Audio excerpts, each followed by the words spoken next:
This is NDTV.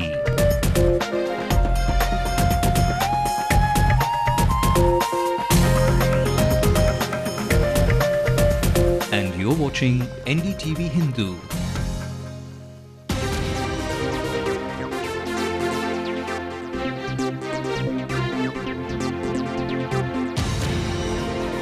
Very good evening to all of you. It's time now for Headlines Now, the one place where on prime time television we bring you the biggest news stories that impact you and your city. I am Ashmit Kumar and I'll take you through some of the day's biggest developments.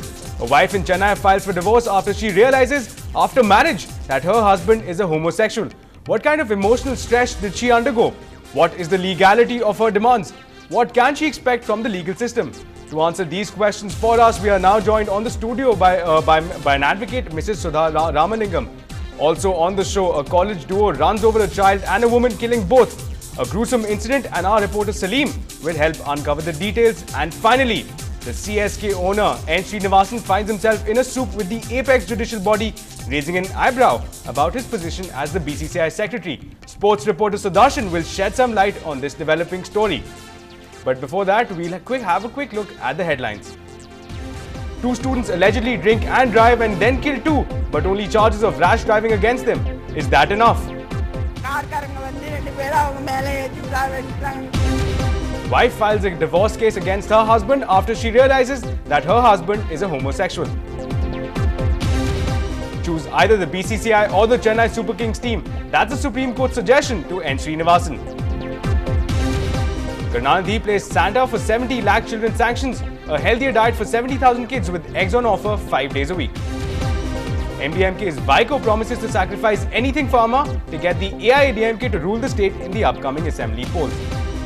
And with monsoons fast approaching Chennai, it's lament of battered roads and waterlogging streets, even as the corporate commissioner's deadline is nearing. And Chief Minister gives the green signal for the Davis Cup World Group Playoff. Karthi Chidambaram hands over a special tennis racket. Let's also take a look at what else is making headlines. RBI moves up the key rates much above expectations. The corporates are a worried lot. Rahul Gandhi extends his support to Omar's handling of the current crisis, says Kashmir demands a full-time attention. The army and the police in Kashmir formulate a new joint strategy aimed at thwarting a fresh calendar of protests. And the Udaipur police scheme that the key witness in the Shorabuddin fake encounter case staged the murderous attack on himself. Now, on to our big story of the day. What looked like a fairy tale wedding has left a young woman in Chennai devastated after she discovered that the man she married is in fact a homosexual. The woman says that she was also tricked into paying up to 20 lakh rupees as the cost of the wedding and dowry. The marriage of 25-year-old Ramya and Divagar was arranged by a matrimonial service in Chennai. The unemployed groom posed as a human resource manager in Malaysia and persuaded Ramya to pay for wedding expenses. He also took 1 lakh rupees as dowry and 15 sovereigns of gold. But the first shock came when she discovered her husband's sister was a lesbian. The gay and the lesbian children of the family, I'm really suffering a lot.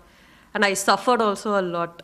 3 years of my life was hell for me, and I don't want to think also about that.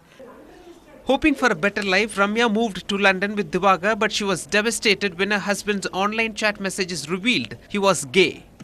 She has now reported to the police in Chennai, while her husband has complained against her. I learned that the other party has filed a petition for anticipatory bail without notice to the police.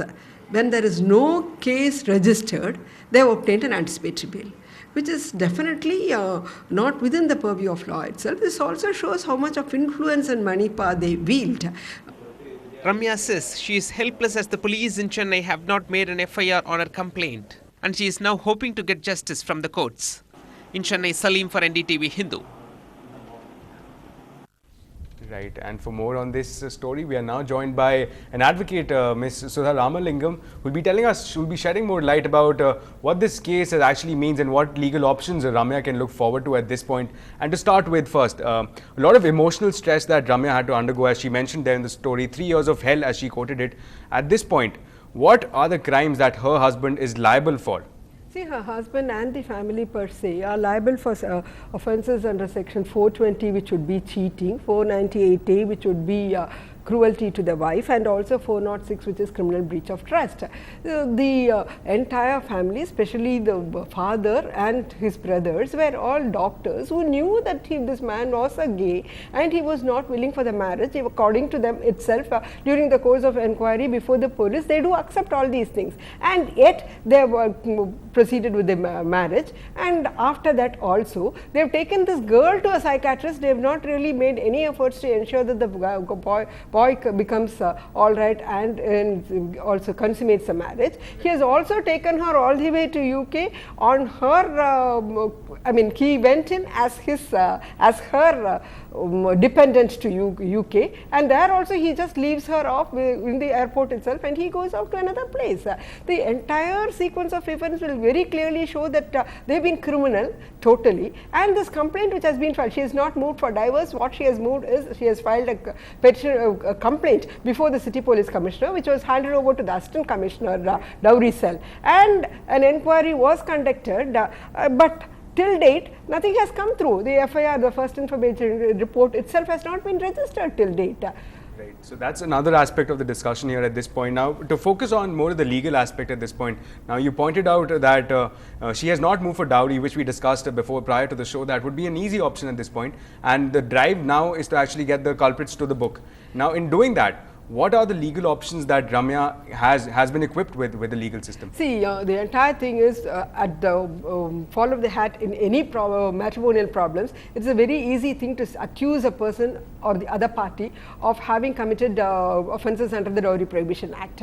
But by and large, we find that the amount which has been asked for and given are more of Sridhan property than even dowry property. And also, to prosecute under the Dowry Prohibition Act, one has to also ensure that the complaint goes to the Dowry Prohibition Officer. The officer vets it, calls for a counselling, and thereafter to register a complaint under the Dowry Prohibition Act itself is a long drawn process as on date. The police cannot per se register a complaint under the Dowry Prohibition Act. But other than dowry, what are legal options is she staring at? The other one is under the Indian Penal Code. She has the sections 420, 498A and 406. Apart from this, there is the Protection of Women against the Dowry against the Domestic Violence Act, under which she is entitled for compensation, for protection order, for residence order, and other legal remedies for her safe life and livelihood. That's one option available. The other option, of course, is under the matrimonial law, either to nullify the marriage or to get it dissolved by decree of divorce. So at this point, when we're looking at when she looks to proceed, Ramya is looking to proceed with the legal options that are available to her, what is the kind of punishment that we're staring at, that the husband is staring at, both in terms of punishment, in terms of jail term or compensation? Yeah, definitely under section 420 it is 7 years of punishment, under 498A it is 3 years of punishment, and 406 it is 3 years of punishment again. But all these are not really, I mean, compulsorily given. It's up to 7 years, up to 3 years, and up to 3 years in these three provisions of law. I feel that if the FIR is properly registered on time and the witnesses are examined and this final report, which is called the charge sheet in common parlance, is filed immediately, within 2 or 3 months these people will be inside the jail. Whereas the entire system seems to be so very lethargic, and the husband seems to be filing a case against the false complaint against the wife, and the Jafar Khanpet police and the Ashok Nagar police seems to be calling her more often than the Almond police calling these people and ensuring that they are behind the bars. Right there. So, ma'am, thank you so much for coming to the show and for shedding some light on the show there. Now, again, a strong case that Ramya has, but nevertheless concerns regarding lethargy of the state, considering the fact that the FIR still has not been reported.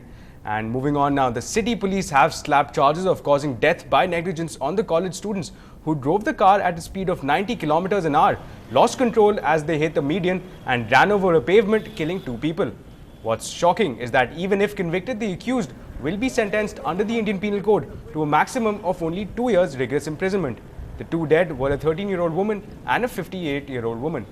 The police investigation revealed that the duo accused of the rash driving were headed to Kilpauk from T Nagar in the wee hours. Police have sent their blood samples to scientific investigation to find out whether they drove under the influence of alcohol. The accuseds are currently being questioned by the City Traffic Police. They are likely to be produced before a city court this evening and lodged at the Podal prison. 2 மணி அளவில் அவங்க தண்ணி பிடிச்சின்னு துணி அழைச்சிட்டு இருந்திருக்காங்க. கார்காரங்க வந்து 2 பேரும் அவங்க மேலே ஏற்றி வச்சுட்டாங்க சார். அங்கே பாட்டிலே அவங்களுக்கு ரொம்ப சீரியஸ் ஆகி போச்சு. ஜெல் ஹாஸ்பிட்டலுக்கிட்டு போனோம். அங்கே போயிட்டு ஒரு 1/2 hour இருந்தது. 1/2 hourக்கு நான் அடங்கிட்டேங்க சார். அவங்க இந்த மாதிரி நாங்கள் துணி துவைச்சிருந்தோம். குடியில் போதையில் வந்து நாங்கள் திரும்பி துவைச்சிருந்தோம். வந்து எங்களை மேலே பேச்சு மூச்சில் அந்த குழந்தையும் சாவடிச்சிட்டோம் sir. Right, for more on this, Salim, our reporter, joins us from the newsroom. Now, Salim, a gruesome case here. What kind of investigations is the police undertaking at this point, and what kind of punishment are the culprits actually headed for? Initially, the police are looking for the scientific examination reports, because the police can only confirm whether these accused were under the influence of alcohol once the scientific report is out. They have collected the blood samples of the accused, that is the 2 students who are involved in this case, and they have sent it for a scientific examinations. Once the report is out, we will come to know whether they were under the influence of alcohol. But as of now, the police have registered a case. They have booked these 2 people on charges of causing death due to rash and negligence act. Now, this has raised many eyebrows, because they have killed two life basically. If convicted, these accused will be sentenced to undergo rigorous imprisonment to a maximum of 2 years. Ashmit? Right, Salim, thank you for joining us and for again telling us more about the developments in that case. Now, moving on, it's cricket controversy yet again, and the line of fire this time is N. Srinivasan, the owner of Chennai Super Kings, and the BCCI secretary. Should one of the cricket's most senior officials also own a cricket team? That's the question here. Well, the Supreme Court doesn't seem to think so. The Apex Court has now suggested the BCCI secretary to choose between the BCCI and his franchisee Chennai Super Kings. This comes during the hearing of the AC Muthiah's petition, who alleges a conflict of interest, as Srinivasan is the secretary of the BCCI as well as the owner of Chennai Super Kings.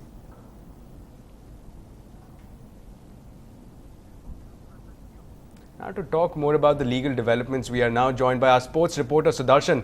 Now, Sudarshan, at this moment, considering the fact that the Supreme Court has only made a suggestion, is N. Srinivasan under any legal compulsion to act?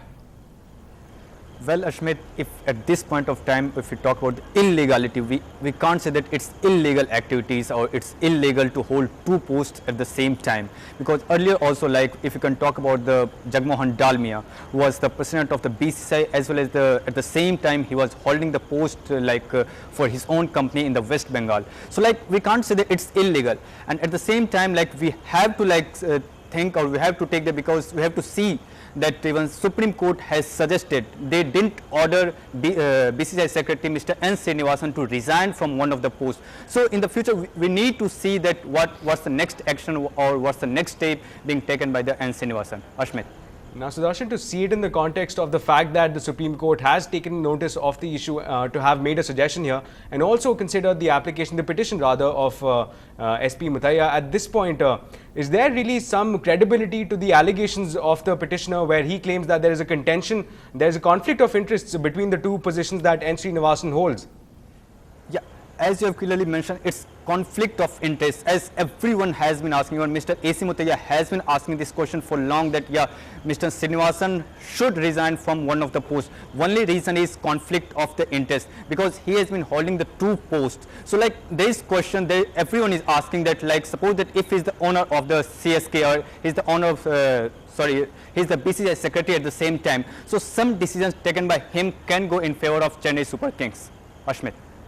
Right, Sudarshan. So that was a quick update about the Supreme Court suggestion and possible reactions from N. Srinivasan. And moving on now, children in Tamil Nadu have something to cheer about, as their Chief Minister offers an early Christmas gift for them. That will be up on the other side.